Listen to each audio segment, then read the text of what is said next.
दिल्ली स्थित भारत मंडपम में नीति आयोग की एक अहम बैठक हुई। प्रधानमंत्री नरेंद्र मोदी की अगुवाई में यह बैठक आयोजित की गई। बैठक में विपक्षी पार्टियों के मुख्यमंत्रियों ने भी शिरकत की। इस दौरान का एक वीडियो सामने आया है, जिसमें बैठक के बाद पीएम मोदी विपक्षी पार्टी के मुख्यमंत्रियों के साथ हल्के फुल्के अंदाज में नजर आ रहे हैं। प्रधानमंत्री मोदी पंजाब के सीएम भगवंत मान और झारखंड के मुख्यमंत्री हेमंत सोरेन के साथ जोरदार ठहाके लगाते नजर आए। अब ऑपरेशन सिंदूर के बाद पीएम मोदी के चेहरे पर पहली बार ऐसी खिलखिलाहट भरी हंसी देखी गई है। पीएम मोदी के अंदाज के अब कई तरह के मायने भी निकाले जा रहे हैं। पीएम मोदी ने इसके अलावा तमिलनाडु के मुख्यमंत्री एम.के. स्टालिन, आंध्र प्रदेश के मुख्यमंत्री एन. चंद्रबाबू नायडू, पंजाब के मुख्यमंत्री भगवंत मान, झारखंड के मुख्यमंत्री हेमंत सोरेन, तेलंगाना के मुख्यमंत्री रेवंत रेड्डी और अन्य मुख्यमंत्रियों के साथ बातचीत भी की।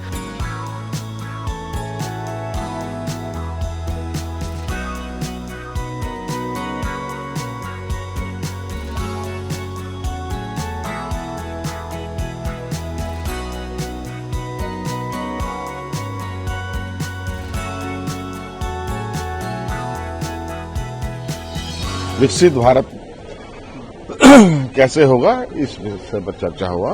सभी राज्यों ने अपनी अपनी बातें रखी, हम लोगों ने भी रखा। हम लोगों की कुछ डिमांड है। विकसित भारत तो तभी हो सकता है जब विकसित राज्य होगा। तो हमें लगा कि विकसित राज्य हो तो विकसित गांव भी होना चाहिए। इसे भी इनकॉर्पोरेट करेगा तब तो चीजें स्ट्रांगली बिल्डअप होगा। और बाकी जो सहयोग है, सबको अलग अलग अपने अपने इश्यूज हैं, उन सब इश्यूज को हम लोगों ने रखा है। 2047 का लक्ष्य किस तरीके से आप देखते हैं? सर, राज्यवार जो समीक्षा उन्होंने की है कि आप लोगों को क्या समस्या आपने भी रखी होगी पीएम के सामने, तो उन्होंने किस तरीके से जवाब दिया? हमने अपनी सारी बातें रख दी, हमारी आवश्यकताएं क्या है। और ये आवश्यकता और ये सिर्फ डिमांड हमारा नहीं है, ये हम आपसे मांग नहीं कर रहे, ये आवश्यकता है राज्य की।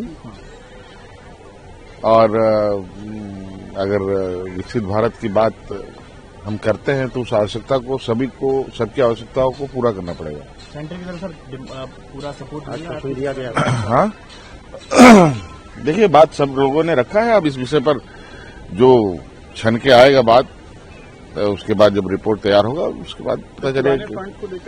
हाँ, हमने रखा है। नीति आयोग की बैठक के बाद माननीय प्रधानमंत्री जी से समय मांगा था और प्रधानमंत्री जी ने हमें समय दिया था। और मैंने उनसे कहा कि जो हिमाचल के जो बागवान हैं, जो बाहर से सेब आयात होता है, उसके कारण हिमाचल के बागवानों के रेट गिर जाते हैं और नुकसान होता है।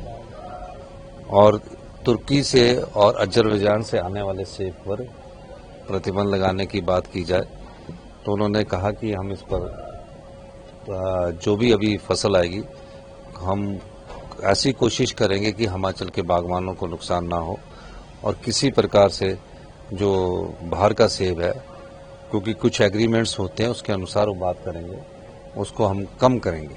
तो मेरा मानना है कि इस दिशा में हमारे को सफलता मिली है। उसके अलावा मैंने माननीय प्रधानमंत्री जी से कांगड़ा एयरपोर्ट की बात की, कांगड़ा एयरपोर्ट के एक्सपेंशन की बात की। मैंने कहा कि हम 50% पैसा जो कांगड़ा की लैंड एक्विजिशन के लिए लगना है, उसको हम 50% हम करेंगे, 50% माननीय प्रधानमंत्री जी आप खर्च करिए। और जब ये प्रोजेक्ट बनना होगा, 3 प्रोजेक्ट बनने होंगे, 3 पार्टी इसमें इन्वॉल्व होगी, एयरपोर्ट अथॉरिटी ऑफ इंडिया और हिमाचल प्रदेश सरकार और या कोई तीसरा प्राइवेट पार्टी है, तो इस प्रकार की लैंड पर एयरपोर्ट बनना चाहिए। इस संदर्भ में बात हुई। और मैंने ये भी कहा कि जो हमारी पावर प्रोजेक्ट्स है, चाहे वो एनटीपीसी ने बनाया है, चाहे वो एनएचपीसी ने बनाया है, चाहे वो एसजेवीएनएल ने बनाया है, उसमें 12% फ्री रॉयल्टी उनके नेशनल पॉलिसी है। जो 12% फ्री रॉयल्टी मिलती है वो कंपनियां अपने प्रॉफिट से नहीं देती, वो कंज्यूमर के से लेकर देती है। हमने कहा जिन पावर प्रोजेक्टों का जो पावर प्रोजेक्ट है, जिन पावर प्रोजेक्ट्स का ये कर्ज फ्री हो जाता है, कर्ज मुक्त हो जाते हैं, उसके बाद प्रदेश की रॉयल्टी बढ़नी चाहिए। कम से कम 50% उस रॉयल्टी पर प्रदेश की को मिलना चाहिए, ताकि जो पानी है, जो पानी हिमाचल की संपदा है, वेल्थ है, जो भी प्रोजेक्ट फ्री हो जाए उससे रॉयल्टी का शेयर हमें बढ़ना चाहिए और एक सीमा उस प्रोजेक्ट की होनी चाहिए जो हमें वापस मिलनी चाहिए, यानी कि 40 साल बाद वो स्टेट को वापस आना चाहिए और जब वो प्रोजेक्ट फ्री हो जाता तो उसके साथ 50% हमको रॉयल्टी मिलनी चाहिए।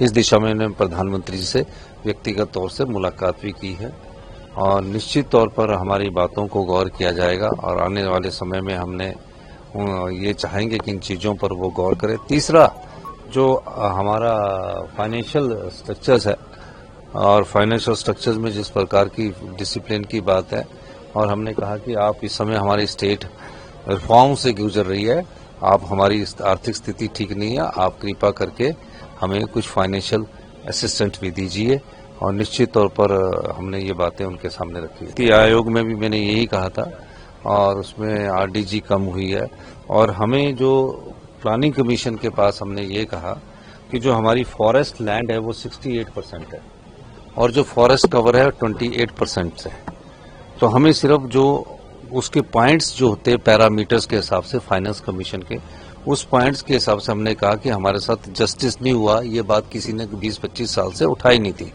क्योंकि हमारे पास जो कोल्ड डेजर्ट है, लाहौल स्पीति, किन्नौर, जहाँ बर्फ होती स्नो, उसको फॉरेस्ट की डेफिनेशन में नहीं लेते थे, तो उस बात को भी मैंने नीति आयोग की बैठक में उठाया था। बताते चले प्रधानमंत्री नरेंद्र मोदी ने शनिवार को बैठक में कहा कि अगर केंद्र सरकार और राज्य सरकार मिलकर टीम इंडिया की तरह काम करे तो कोई भी लक्ष्य असंभव नहीं है। नीति आयोग की 10वीं शासी परिषद की बैठक में उन्होंने कहा कि विकास की गति बढ़ाने की जरूरत है। नीति आयोग ने सोशल मीडिया मंच एक्स पर प्रधानमंत्री के हवाले से कहा, हमें विकास की गति बढ़ानी होगी। अगर केंद्र और राज्य मिलकर टीम इंडिया की तरह काम करें तो कोई भी लक्ष्य असंभव नहीं है। नीति आयोग गवर्निंग काउंसिल की बैठक में पीएम मोदी ने आगे ये भी कहा कि भारत में तेजी से शहरीकरण हो रहा है, हमें भविष्य के लिए शहरों को तैयार करने की दिशा में काम करना चाहिए। विकास, नवाचार और स्थिरता हमारे शहरों के विकास का इंजन होना चाहिए। नीति आयोग की शीर्ष इकाई शासी परिषद में सभी मुख्यमंत्री, केंद्र शासित प्रदेशों के उपराज्यपाल और कई केंद्रीय मंत्री शामिल हुए। प्रधानमंत्री मोदी नीति आयोग के अध्यक्ष हैं। पाकिस्तान में आतंकवादी ढांचों के खिलाफ चलाए गए ऑपरेशन सिंदूर के बाद ये सभी राज्यों और केंद्र शासित प्रदेशों के मुख्यमंत्रियों के साथ प्रधानमंत्री मोदी की पहली बड़ी बैठक थी।